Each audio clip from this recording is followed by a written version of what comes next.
cool. Hey, everybody, welcome back to today's Leading the Digital Era. I'm really happy to announce, but I think I'm more appreciative of all the hard work that 𝗨𝘁 has put in. But not only will we stream this on YouTube by tomorrow, but our whole first season is now up on Spotify, Apple Podcasts, all those areas you could find it in. There you can get our link right there and link to all of our past episodes. So thank you all for watching, listening, and all of our guests. And please go check those out when you can and do whatever you do on that. I think I'm the only follower right now. But for today, right? So in every company, the largest budget item is always people. People are the most important thing. In many companies, the second largest is IT. However, in most manufacturing companies, I would love to say all, but I know I get called out on that. IT is the third largest budget. Manufacturing is always the second. This highlights the priorities in the manufacturing sector. So today, we'll discuss significant impacts on the industry from the Industrial Revolution, the transformative role of automation, the emerging influence of AI. We'll touch on technology advancements, but also how IT leadership can effectively partner with manufacturing to drive innovation, efficiency, and how we look at real-time data from the shop floor and better making decisions using data, improve production, reduce downtime, really get into how IT can help manufacturing be much more efficient and steer that battleship that has been yearning so long for that digital transformation. But before I introduce my guests, I'd be remiss if I didn't thank the Inspired Leadership Network. If it were not for them, I would not be able to pull the show off today. These relationships, which I've met my guests through today, they extend further than just a data center. I'm hoping to have a better guest and introduction for my first guest, but if it weren't for his love for his kids in baseball and my recent connection to trip in Minnesota, we would have had a better conversation. But let's bring up Ben Davis for our first guest today. Morning, Rob. How are you? Good, Ben. Thank you. How are you? Really good. I'm the EVP of IT for 𝗨𝘶. We make the finest quartz surface in the world. Really excited to be here today, and thanks to you and John for having me. Thanks, Ben. Real quick, how do your son's baseball tournament end up? Well, unfortunately, we lost in the section finals, but they had one heck of a season and exceeded expectations. So thanks for asking. Well, I'm glad you had a couple extra games. I'm sorry we missed each other getting in next trip back to Minnesota. For sure. All right, next I'd like to bring up here is Mark Macioce. Hey, Mark. Rob, how you doing? Good morning, Ben. Good morning, Robert. Thanks for having me today. Thanks for everybody tuning in. Mark Macioce. I'm the Vice President and CIO for Masco Corporation. We're a leading designer, manufacturer, and distributor of branded home improvement products. So some of our well-known brands, Delta Faucet, as well as Hansgrohe, as well as Behr Paint. Happy to join the dialogue. Been in industry about 24 years, and this is a topic near and dear to my heart, manufacturing and technology. Thanks, Mark. Thanks for being here today. All right, and last to the screen, I'd like to bring up Mike Yost today. Hey, Mike. Hey, guys. Thanks for having me here. As Rob said, my name is Mike Yost. I'm a co-founder of the Industry 4.0 Club. I work on the nonprofit side, helping manufacturers figure out this whole technology landscape, which I've done full-time for about the last 15 years, been in industry for about the last 35. So I come with a plant floor, so shop floor to top floor background. Started down at the automation level and have sort of grown up with software in manufacturing. And so really excited to be here with this crew talking about this topic. Mike, thanks for coming. Guys, thanks for being here today. And I love this topic. After spending many years in manufacturing in different industries, I'm excited to talk about this and talk about the evolution and the direction of manufacturing and where technology can help. But I think that the important part here to start, if you don't mind, and especially from a leadership perspective, these relationships that we make within the organization are really critical, and especially ones that I think are important with partnering with manufacturing and what we get out of that wouldn't come without that partnership. They could operate in silos, but we will dive into that conversation at some point as to where does technology belong on the manufacturing shop floor. But Mark, if you don't mind starting us off, tell me a little bit about how you partner with manufacturing and why it's important to you. Yeah, absolutely. I mean, you bring up a good point. For years and back, I mean, that side of technology in the manufacturing environment was closed loop, sometimes not even connected into the enterprise environment. I think as you're starting to see a proliferation of newer technologies, legacy technologies at the shop level start to be deprecated and move into more connected, you're starting to see this fusion between what I would traditionally call enterprise technology and what's been happening in the shop environment. So I think technology's obviously has been becoming cheaper. It's also starting to be pervasive where you've got a lot of third parties and suppliers that are connecting into that shop, which is starting to proliferate and drive the traditional IT folks to get involved, not just from a cyber and compliance perspective, but to start doing some skilling up and training when it comes to things in the realm of data governance and just connected and architecture. So starting to see that more and more, and I think it's becoming more prevalent. Ben, how about you? You're seeing the same thing with the value for partnering with manufacturing? Absolutely. The value of the partnership is top down. Our head of manufacturing invites his people to challenge IT and to not be a victim of IT. And our partnership is critical for our ability to move the needle and transforming in the manufacturing setting. And that means at all levels that IT needs to partner, all the way down to the line where people are process hacking, how we're telling them to do things to make it better. Our goal is to gather those process hacks and identify how we can standardize them so we can improve our throughput and increase our data visibility. Thanks, Ben. Mike, how about you? Any thoughts from you, especially cross-organizational? Yeah, absolutely. So when I used to work for General Electric, and I left and took my first nonprofit job, and the tagline, as soon as I got to the organization, we changed the tagline of the organization to be where manufacturing meets IT. And that is both from a technology perspective as well as from an organizational perspective. And that's 15 years ago. So this has been a long time coming. And I can tell you from significant firsthand experience that there are typically, especially nowadays, more organizational challenges than there are technological challenges. But it's really, really important that the two organizations be able to work together well.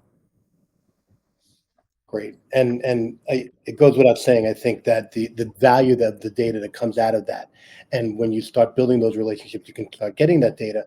So let's pivot a little bit from the relationship and maybe talk about how, and we'll start hit industry X.0 stuff. We're going to stay away from AI a little bit. Every show talks about AI, and I'm not saying we're not going to touch on it, but talk to me a little bit about how real-time data from the shop floor can lead to more informed decision-making, maybe operational efficiency, reduced downtime, and what that looks like in digital twins, IoT. Where do you see that heading towards in the manufacturing environment? Ben, you want to start this one off first? Absolutely. This is one that's near and dear to my heart because it's really how it fueled our transformation at Cambria. We wanted human beings to know the score, and they didn't know the score until we exposed data to them in ways that made it easily accessible, whether it was on the wall on a 55-inch Samsung screen or on an iPhone or on a PC. We wanted to give people high visibility so they knew if they were winning and they knew if they were doing better than this time last month or against the previous shift. So that was really, really important to us. My experience in the startup space had a lot to do with user experience when we built websites and applications before I joined Cambria and really started in manufacturing. And user experience is so important to gather that data and make sure that it's easy for folks in whatever form to input the information that they're getting and the sensors to supply that information that's being gathered in order to expose that mixture of data to supply the right KPIs to people so that they can respond to them successfully. Mark, how are you guys handling that, and where you? Yeah, very similar to Mike. I mean, I started my career early with General Electric, and then about 20 years ago, we had this concept of day in the life of a part, or concept through disposal. And looking back on it and looking where things have progressed today, we're still kind of talking that dialogue still. Everything from where you ideate a product to where you manufacture it to where you actually build it, all the way up through the commerce channels when you do delivery. I think that concept's still there, but trying to unlock some of those data silos and prove out those business cases for that data at those various stages. The themes I hear are faster collaboration and throughput. I also think when you start to look at, there's themes around product experience and product data management. That's kind of at the center, and we're trying to tap into a little bit of what's going on in manufacturing and design, and we're trying to shake hands with marketing in the front end. So for me, it's a huge value chain, and I think sometimes just the complexity in itself is overwhelming to a lot of different business functions, and trying to simplify that and getting folks to see that need, I think there's something to unlock there. And you hit it, you guys both hit it there, right? And before Mike, if you don't mind, pushing out to marketing, to sales, right, to the other areas of the business, right, is critical. That's not unique to manufacturing. It happens everywhere, right? Everybody has marketing, everybody has sales, everybody has finance, right? Getting that data to flow effectively. So Mike, again, if you don't mind bringing the cross industries perspective to us. Yeah, absolutely. I mean, the visibility on the plant floor, obviously it's important across the business in the different departments like you're talking about. A lot of times enterprise systems are guessing at what's happening down in the plant environment, and you're creating schedules and looking at financials and things like that off of assumptions. And so having the actuals off of the plant floor just tightens that loop for folks and makes the business a lot more responsive. But if you take it even further, go down, as Ben talked about, to the workers, to the operators that are making the products and running the lines and things like that. I do a lot of training, education conversations about this, and I talk about my sleep ring. Right. So, and when this is just an IoT device that tracks my sleep and my steps and body temperature and all sorts of things. Right. And start the conversations off by asking everybody, who had a good night's sleep last night. And then, can you prove you had a better night's sleep than I did? And what would it be like if your job depended on you having a better score than I did? And then relating that to the plant, to the workers that, to Ben's point, may have no idea of how they're performing against their goals.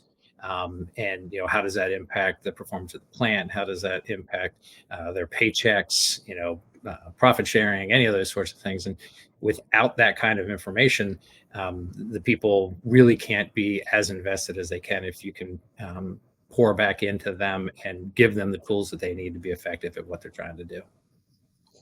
So we got a first question from Nora. How do you see customer experience changing, hopefully moving as a byproduct of AI enabling data throw and expedite delivery? I'm going to put a pin in that for one quick second, because that's a good one. And we'll come back to Nora's question, because Mike, you hit on something interesting, the training aspect. And let's just take a quick step back in the earliest stages. And when we do this, then as you train people that are on the shop floor, they're not used to connected warehouse, not used to what IoT does, not used to seeing that data, and might be afraid of hearing how their data impacts their profit, right? Mike, what have you seen from the adoption and truly steering that battleship to those factory workers that have never seen a screen before? Can you talk us through some of that growth that you've seen over the last few years and how people adopt to that? Yeah, I just had a conversation with a CFO at a small manufacturing company in Northeast Ohio just last week. And they were trying to put systems in place and kind of struggling to gain traction for a while. And everybody referred to it as his thing. It was his project.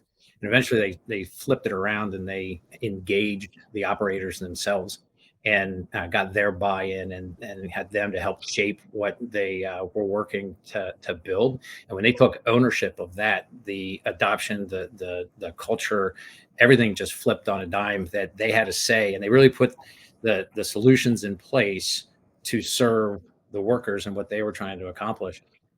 Because you have to learn, like, you're going to put things forward and data might be inaccurate, right? And then all of a sudden you're judging somebody on something and the number's wrong, right? And how do you manage with that data? So I think engaging the workers themselves, engaging the supervisors, teaching them how to supervise with data is really important. And when you get that buy-in, like, I haven't seen anybody that's said that it was a mistake to get that buy-in early on.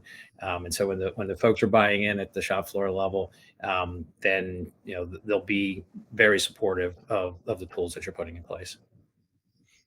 So Mark, do you have a specific training program that you use for those that aren't usually hands-on keyboard? We're now starting to get more into the digital era. Yeah, I mean, I'll speak for past companies. I mean, to Mike's point, we used to do a lot with frontline leaders, trying to connect the dot between what happens at the shop floor to financial performance results.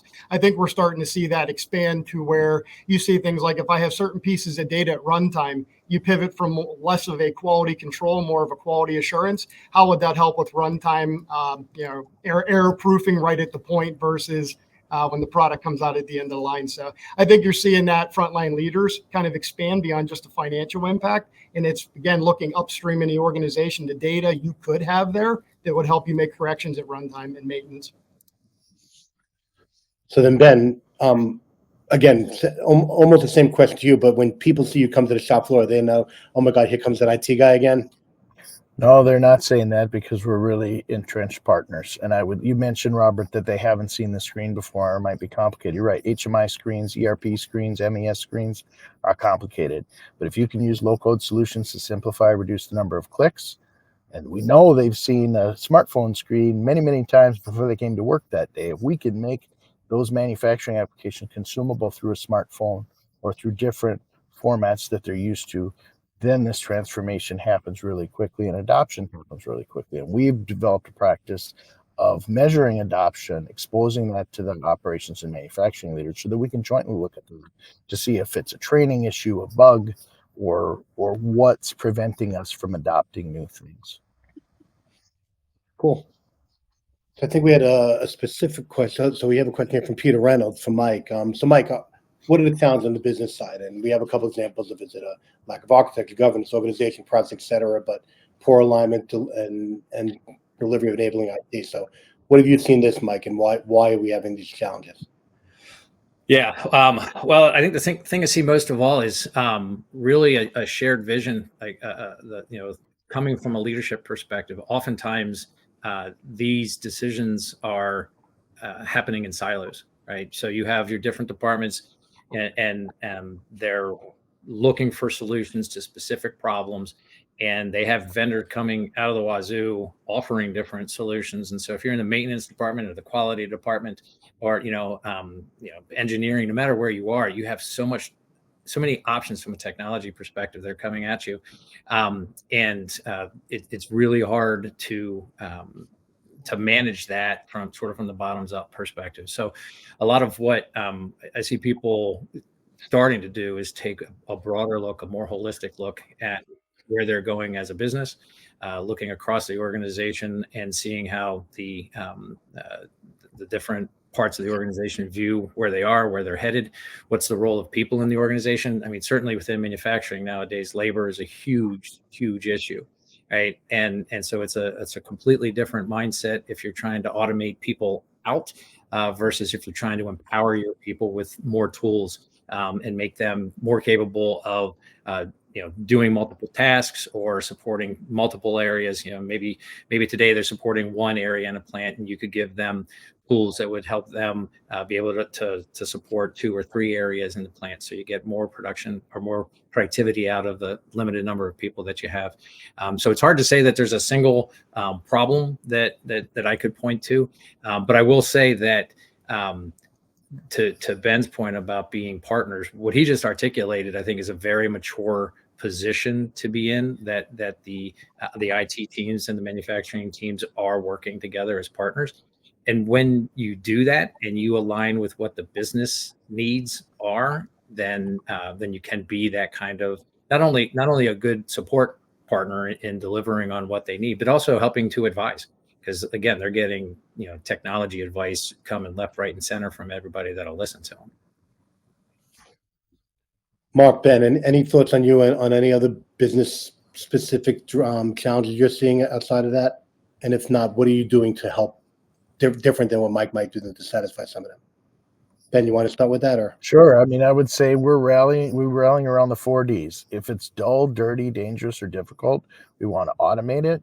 We want to find a way to do it differently or better so people can use their critical thinking skills much better, whether they're on the floor, they're the line manager, they're the plant manager, they're the ops executive. We want to make sure that those 4 Ds of being dull, dirty, dangerous, or difficult are being eliminated away or transformed in some way so that we can gain greater productivity and everybody feels ownership on the positive change. Mark, how about you? I'll add to that. I mean, I go back to, if you look at bridging that gap, the business partner, Ben, you mentioned, that's definitely, that's awesome to see that partnership at that level with your manufacturing folks. I would tell you in general, I look at it as, from a technology standpoint, we still have a lack of standards in that space. And when you look at that lack of interoperability and how complex these integrations become, while there's a technical side of this, I think it does require that strong partnership to build these value cases and stories. I know just in general, building cases for ERP and general MES and sub-optimizing things for OEE is one case. Trying to streamline and paint that picture, cradle to grave on how that works, it's going to require more than IT and more than manufacturing to put kind of that value case together. Sure. Cool. So we know that manufacturing might be slow to adopt, and we've seen workflow go through manufacturing, big adoption of IoT, RPA. We can throw lots of things around Industry X.0, connected warehouse. Is there a home for AI in manufacturing? So, Mark, why don't you start us off with this one? Yeah, I'm going to steal. We have a great partner in the AI space, and their tagline is always, let's make AI boring, because once you move through the hype cycle, you're coming down to some of your core tenets of any technology solution, right? How good's your data, volume and velocity of it, what's your data quality? And I can't oversimplify it, just you need to have that strong business case. You're not just chasing it for for what you think it's going to provide you. So AI definitely has a place there. The question I think we're debating internally in our company is there's a difference between AI and machine learning and generative AI. And right now this hype is around generative AI, maybe more on the commercial front end processes. Back end, manufacturing can probably say we've done deep learning and machine learning to some degree now for a number of years. So I think we're trying to demystify it too, Rob, as well, and get us back to some basics where those tools can be layered in. Right. I mean, the difference between generative AI and dealing with large amounts of data coming from IoT is stuff we've been doing for decades in manufacturing. So, Ben, you guys touching generative AI yet or anything? Or Yeah, I think it's a big topic. I think to Mark's point, that automation piece has been done for some time, not true generative AI, but automation. I believe all that transformation starts with people, right? And getting people's buy-in and understanding of what it means for them and the opportunity for them, that it's complementary and not a threat, I think is critical. Having disciplined data processes documented and defined that are ripe for optimization is critical. And then lastly, and probably second most important to the people, is the data set, right? If that data set's not clean, we're going to get the wrong answer. So we're putting a big focus on what do we do to make sure that our data is clean, that data set's ready to fuel automation and generative AI. So Nora's question was around customer experience and hopefully improving a byproduct by AI and better data flow and for maybe getting better past quality or delivery. So Mike, how about you? And any thoughts on how AI might impact the customer experience journey or at least getting data through the system better? Yeah, sure. I mean, I think when we think about how much time, if you want information off of the plant floor to inform where you are with different, status of an order or for, materials that you're consuming and things like that, there's a ton of time where humans typically end up running around pulling reports and connecting things and creating spreadsheets and things like that, populating them because the information's in a bunch of different systems. And so seen a lot of folks that are looking to those types of environments where you can use these types of AI systems to pull a lot of that data, provide it to a human, and then let the human do the review process as one area where we're seeing folks be pretty active with AI and using the tools because, again, those resources are high value add resources, and they spend a lot of time trying to gather a lot of that information. And so I think that's one area where it would benefit the customer experience because you're able to get that information more quickly, and then you're able to take the people and let them do the value add work of actually producing the products. So then, it's all then sending around data. So Ben, whose responsibility or ownership is the data? Is it manufacturing? Is it IT? Who owns that? We're the stewards, so we're the captains of the battleship, and the ammo and everything else is the data, and the manufacturing team owns that data. We make sure that the battleship's heading in the right direction and the cannons are pointed in the right place and firing on all cylinders, but it's up to the operations and manufacturing teams to own that data, and they truly do, and they embrace it, and they ask us a lot of questions and challenge us quite a bit about it in a very positive way. And what that does is it allows us from a customer experience to be better at keeping the commitments we make and to get even better at supplying.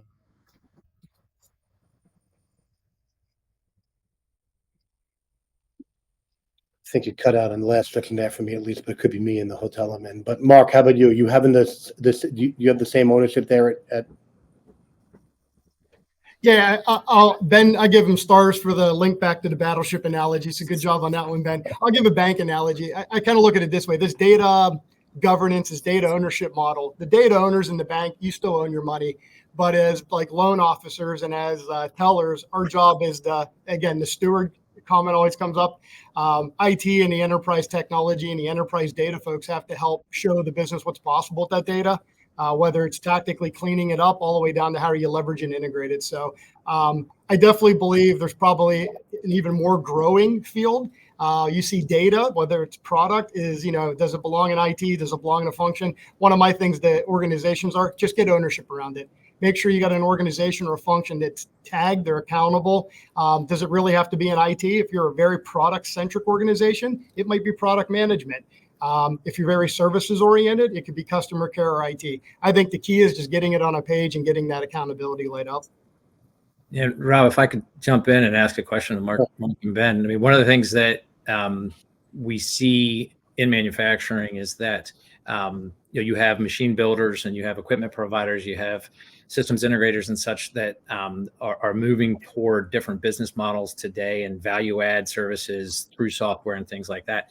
And so there are a lot of instances now where they claim they own the data as opposed to the manufacturer owning the data. So I guess have you guys run into that at all, and how do you handle that situation where it's not an internal discussion of who owns the data, it's an external discussion?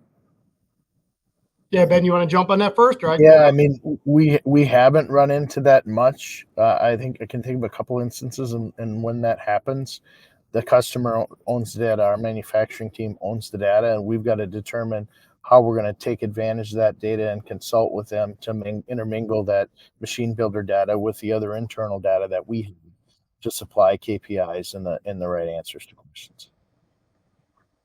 Yeah, I tell you, this goes back to an old data governance model. I'll give an analogy here. It depends on the data, right? Always depends. If it's commercial facing customer product data, I think what we're starting to see with the data privacy laws changing, at least here in the US compared to what we've seen in Europe with GDPR, we're going to start to see some hard regulations and compliance around who has to own that data versus it kind of being loose to date. So if it's consumer customer data, I think there's a large legal aspect to that and what we can do, all the way down to supplier data you're managing within your company itself. So I'm a master data guy, so I always look at it as we're talking customer, supplier, item. I think you're going to see it's more of it's a multi-pronged approach. You're not going to find one home. IT, I think, traditionally has tried to run that. I think you're going to start to see data stewards pop up within the functions as a major role for companies. I agree. I mean, everything's so regulated that when you get to manufacturing, whether you're a DoD and you have NIST or ISO or FDA or, depending on what you're building, there's some sort of regulation that's controlling what you see or how you manage that data and who owns it. But ultimately, you're right. This GDPR has made its way into the states here. We have 22 states already having privacy laws against who and what can see what and where. We have a few other questions coming. I think Byron had one, and this is a good one, right? So these tech assessments and how they bridge the gap and gain that shared vision, especially around budget time, right? When you're competing for those dollars between what we talked about earlier, people versus manufacturing machines and IT. So Mark, you want to jump on that one real quick? Dan, thanks for joining, Byron. Good to see you, my friend. I will tell you, I like to take a top-down, bottoms-up approach on both. I always say never lead at the strategy level with the technology first. You can definitely do that from pure architecture, tech obsolescence assessments. A few years back, we took the approach of looking at business capabilities, and we broke it into all of our major 9 business functions and just started to really come and look through what are current capabilities agnostic to systems we had. So, you take general ERP, you took your financials area and you broke it down into AP and AR and treasury. And we kind of did a gaps overlaps analysis, and it completely, I think it brought all the teams together. And then we did voting. We got to figure out, okay, before we just complain that the ERP or the CRM's not doing it for you, we got them talking capabilities. And then to me, it was a lot easier even for myself to come in and say, now let's bring the systems in, do a matchup on those capabilities. You have very technologically savvy folks in the functions, and you have less technically savvy. I think that's just a neutralizer. You start with capabilities and processes you're trying to improve upon or build, and I think the technology layers into that a lot easier. Ben, Mike, you guys want to weigh in on this one at all, or Ben? Very well said, Mark. And we're kind of going through the same thing right now. What business capabilities exist and how are they being served by technology and data, and not the opposite, right? You can't have a solid technology architecture or roadmap without a very solid business architecture, capabilities, framework, roadmap that fuels the other, right? There's a significant interdependence between the two. And I think the process of stepping through that with stakeholders really makes it clear to them. In IT, we're always guilty of speaking in acronyms and speaking tech speak that intimidates people. And I think, like Mark just described, and you hit the nail on the head, if you bring it to their business capabilities and where there's gaps, it's going to be much easier for them to understand what they can do to help you steer the battleship. Yeah, I just piggyback on that and say that, we talk about things from the plant floor level up. We're talking about the same sort of things, identifying what the business needs are, right? And then working with the teams to put the technology in the appropriate place. So, and I think about, if I go back, decades of being in the plant floor, selling to the plant floor people, and then working with the enterprise folks, there are things that the enterprise, that the IT organization gets that somebody working on the plant floor does not necessarily have, right? Scale and security and, total cost of ownership, and especially nowadays with the speed and acceleration of the technology, there's a really, really critical role for the IT organization to bring in sort of that corporate, guidance and governance of how you deploy technology. But it has to come alongside of supporting what the business needs are.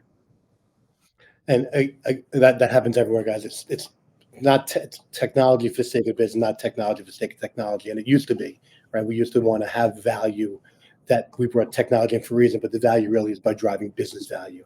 And we did have a question that sort of helps us break that gap. But here is, and Ben, if you want to take Peter's question here, but corporate devices, BYOD, manufacturing gets kind of tough because are you really allowing devices on the shop floor when people should be not distracted by using machines? What are you doing, Ben? We're pretty disciplined about where we assign devices when they're on the shop floor. So they can obviously use personal devices when they're on break. There's certain parts of our infrastructure where we can't let them bring their devices, and certain places where they have to have their devices if there's a human safety issue. So it kind of depends on the situation and where they are physically in their city. Mark, same thing in your shop? Yeah, I give a past reference. I mean, one thing, and we were talking talent, and I think even looking at folks that are coming into manufacturing with an IT or tech background, one of the things I think is there, similar to apprenticeships and journeyman type for the shop. I think technologists have to be aware. A good example of where you can't have electrostatic devices in certain refined chemical plants. I think there's that knowledge that you could be solutioning something, but without that knowledge of what's happening in a particular industry or in that manufacturing environment, it's kind of a black box for folks traditionally that just lead by tech. So I would say there's got to be some level of understanding technology fit to industry and some of the manufacturing nuances that don't typically hit you in a corporate setting. And we also have to make the manufacturing environments, as dirty as some of them might be, attractive. I mean, there's a really huge need there. And I think that's some of the steer clear. The corporate side and, working with commercial and sales teams is fun, but there's a level of trying to build a little bit of that appetite and excitement around getting into that manufacturing environment for where the tech can bring. But there has to be some base knowledge of what happens from safety all the way up the quality of those environments. Mike, anything to add to this from a corporate versus BYOD perspective?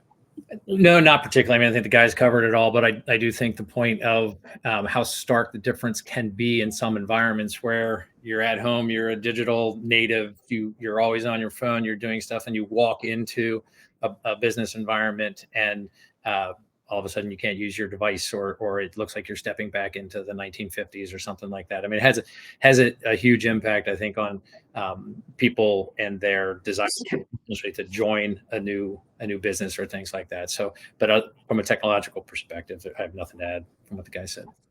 I think we had a little technological hiccup. It's good that we're coming back in now. I'm back.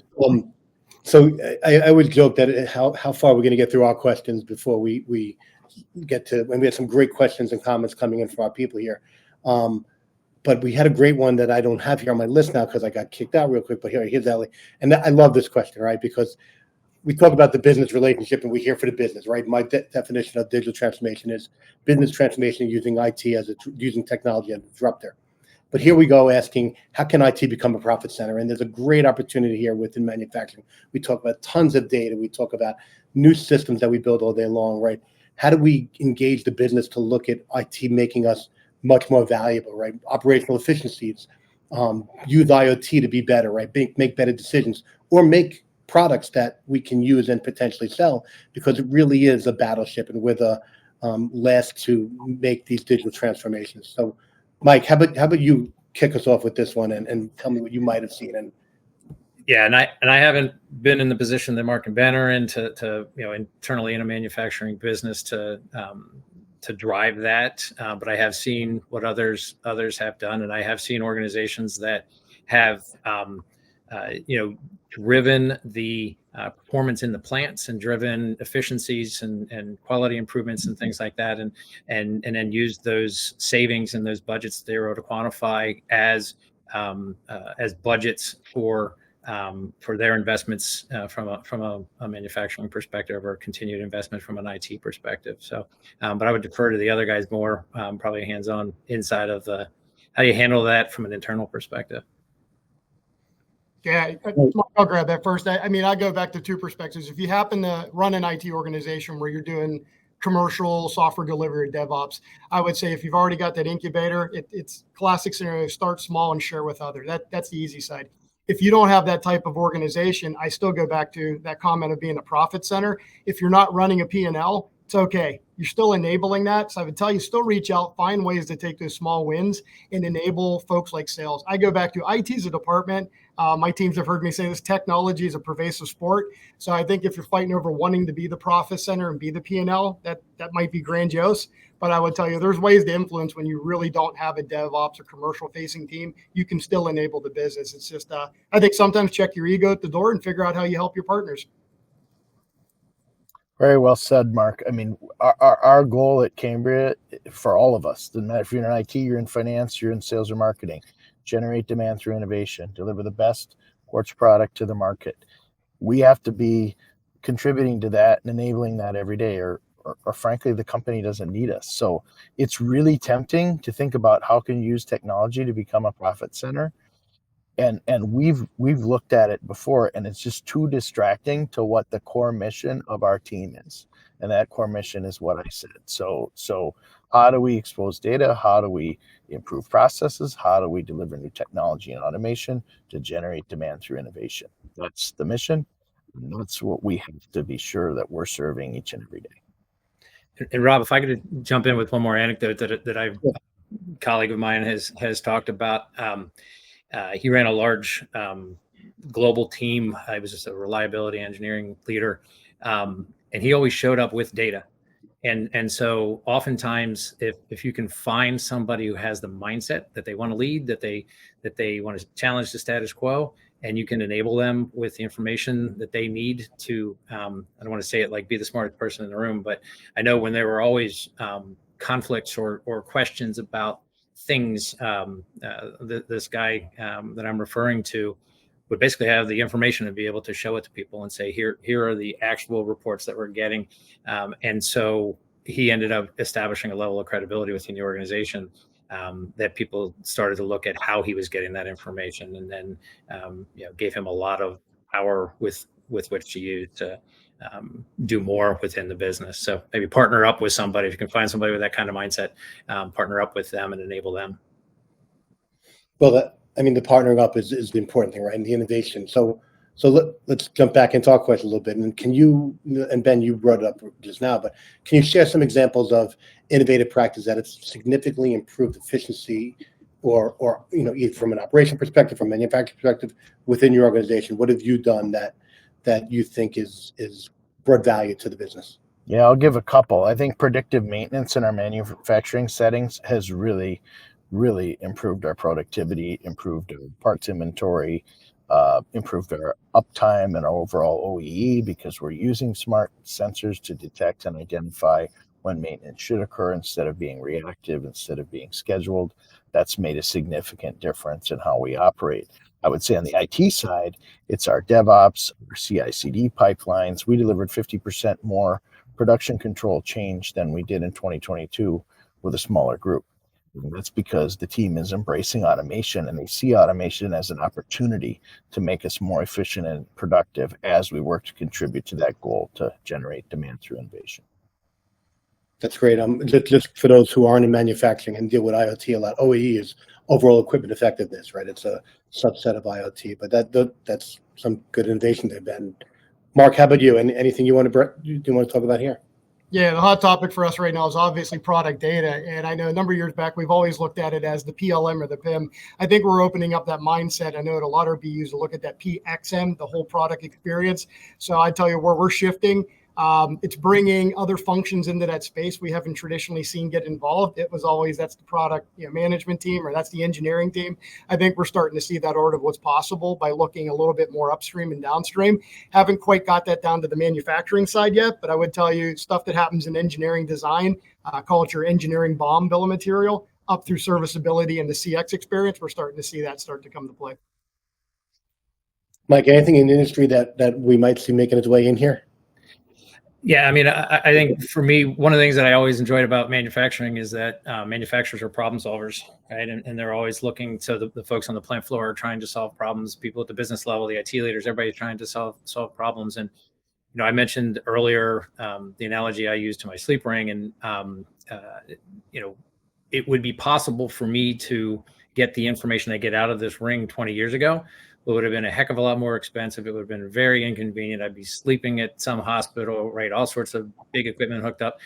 Nowadays, what we see is people are able to do some pretty simple things and drop some inexpensive solutions out there, some IoT sensors and stuff. And Ben mentioned earlier, low code solutions and things like that. So people are innovating right now by dropping easier to consume, easier to deploy solution sets that are more technologically advanced than they were in the past, solve a specific problem, and then continue to move on. So we do have a good question out there that I want to bring up, but I do want to save time for Oz. This is interesting though, because you talk about outside operations, suppliers, customers, partners, right? Lots of different data out there, different governance, different cultures, right, from dealing with suppliers and stuff. Ben, how are you dealing with external data coming into your organization? Well, I think it's exposing us as experts and giving us greater standing to solve the overall problem of data governance, specifically with external data, because we've got to be the interpreters of the external systems into our systems and the external data sets into our data sets using technologies that we have a good understanding of. So it's a really important dependency that our partners in the other departments have on us to find ways to be that interpreter between the disparate suppliers and customers that we need to real-time share data with in order to make sure we have maximum productivity. So we're using ETL platforms and API platforms that allow us to transform that data pretty quickly. Mark, anything for you? I know you're more of the distributed environment as well. Yeah, I would tell you, it's probably a mindset that it's not a one and done where you build something, you take it. When you look at the suppliers changing, even if you layer in M&A, mergers, acquisitions, and bolt-ons, the fact that you've got to have a repeatable architecture, repeatable processes, I think it really comes down to that mindset that says if you can start to build towards that future, knowing it's going to constantly change, it's not a project, we'll call it, that you're going to get your data cleaned and then we're good. I think it's a mindset. It's like operations. Like you run audits and you do monthly roll-ups and financials. The view will have to be start looking at data as a discipline, if you can call it that. I think that's a mindset change you got to work over. Mike, any thoughts on this stuff real quick before we move to our last question? Yep, absolutely. So I would just point to some of the work that's happening from a supply chain perspective. There's a National Institute on Smart Manufacturing in the U.S. called 𝗨𝗪. It's the Clean Energy Smart Manufacturing Innovation Institute. And I co-host an event with them monthly. And a couple of months ago, they joined a group. I think there were 13 different countries or so that have signed on to an international manufacturing data exchange. So you can go to the 𝗨𝗪, it's CESMII.org website, and just search IM-X, and you can find out about that. But there is work that's happening about the supply chain data exchange. It's becoming much more important, and especially from the manufacturing perspective, folks are taking steps to figure out how to standardize that and give people options. That's a great resource, and maybe we could post it onto tomorrow when we publish it to YouTube. Guys, like I thought, there's so much we didn't get to. We didn't get to cybersecurity, technology implementation, supply chain, sustainable manufacturing, right? And we even talk about the Inspire Slack channel where this all started and moving forward and continues to have this, which just goes to prove we're going to have to have a steering Battleship Part 2, right? The nuclear version, but just to leave us with a final thought on where do you think we're going next here, and Mike, if you don't mind starting us and taking us, what's next for manufacturing? Where do we see the next wave of innovation coming? Maybe with AI, or maybe are we embracing RPA, or what does supply chain look like? Just your final thoughts on the future manufacturing. Yeah, I mean, I think to a point that I think you opened with, Rob, that how important people are, and I think especially in manufacturing when we're seeing the labor challenges that we have, I do think that putting people at the center of our strategies and plans and putting technology in the proper place is really what the future is. I always counsel people that if you try to catch up with technology and keep pace with it, and again, I'm typically working with a manufacturing crew. You're never going to catch up. You're never going to be able to keep up with it. So I think from the technologies are going to continue to advance. They're going to continue to be more capable, easier to connect, those sorts of things. And so I think if we have the people and our processes as our center focus, then IT organizations like you guys represent can help guide folks to what the appropriate technologies will be down the road. Thanks, Mike. And Mike, if people need to get in touch with you, where can they find you? You can find me on LinkedIn or at the Industry 4.0 Club. So either of those places, happy to have more conversations. So Mark, how about you? And any of your final thoughts on the future manufacturing? Or yeah, education is going to be key. And I'll throw another plug out there for Mike. Organizations like Mike's that does education for manufacturers, small up to large, I think is key. The last thing we need in industry right now, from my perspective, is another CXO: digital, data, innovation, AI. I think if we get it back to partner with your CIOs, they're pretty wise, depth and breadth of technology and business. And I would argue we've seen this in industry where you're starting to see IT organizations and their organization model shift. If you can impart that knowledge and partner and empower those manufacturing leaders, shop floor leaders to pick up those skills, I always say my analogy is the technology is going to be what's uniting and pervasive, and it's less about the department. So the more people you have with a strategic lens on how to leverage it, the better. I don't think there's really one home for it. There's always going to be multiple homes for technology innovation. Absolutely. Ben, final thoughts, my friend? Well said, Mark and Mike. Pleasure to be with you on the panel today. I would say that, again, critical thinking skills are paramount. Making sure that people understand the opportunity in critical thinking skills and automating away those things that they don't like to do, that make them more strategic and make them feel more valuable to the organization is really, really important. So that's something that we're going to continue on is understanding where they can really leverage those critical thinking skills to move the needle for the company, for the team, for themselves as leaders. And then also to make sure that that experience that they have on their cell phone at home is very similar to the experience that they have to operate their mission every day at the company. And that's something that we're going to continue to focus on too, that user experience being simple so they can leverage those critical thinking skills, get us the right information as they work through the processes and get that data visibility available to us so that we can make more informed decisions. And Ben, how can people find you?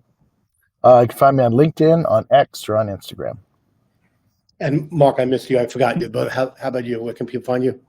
You can always find me in a manufacturing facility. Now, LinkedIn's always best. Feel free to reach out, and anybody tuning in, be happy to answer questions offline. This has been great and appreciated the dialogue. Listen, guys, I appreciate you. A good theme I heard throughout the day is the true partnership you have to build. The partnership we built over the last few months and will continue to nurture and bring some others into the conversation. The continued shows we'll do, the friendships we've made, and building those relationships is really critical. And I can't thank you enough. And the chat was great today. The stories that came, the question that came through, and the stories I'll continue to build are fantastic. And that's why we do this show. And I appreciate everybody's time and input. So, guys, thank you very much. I appreciate you. Stick around for a few minutes, everybody. Thank you for your time, your feedback, and for staying with us for Leading the Digital Era, and for Inspire for putting us together. And hopefully I'll see you guys in Converge too. But thanks everyone for your time. Thanks, Robert. Thanks, Rob. Thank you for joining our digital dialogue. Be sure to join our next digital dialogue on the first and third Tuesdays of every month.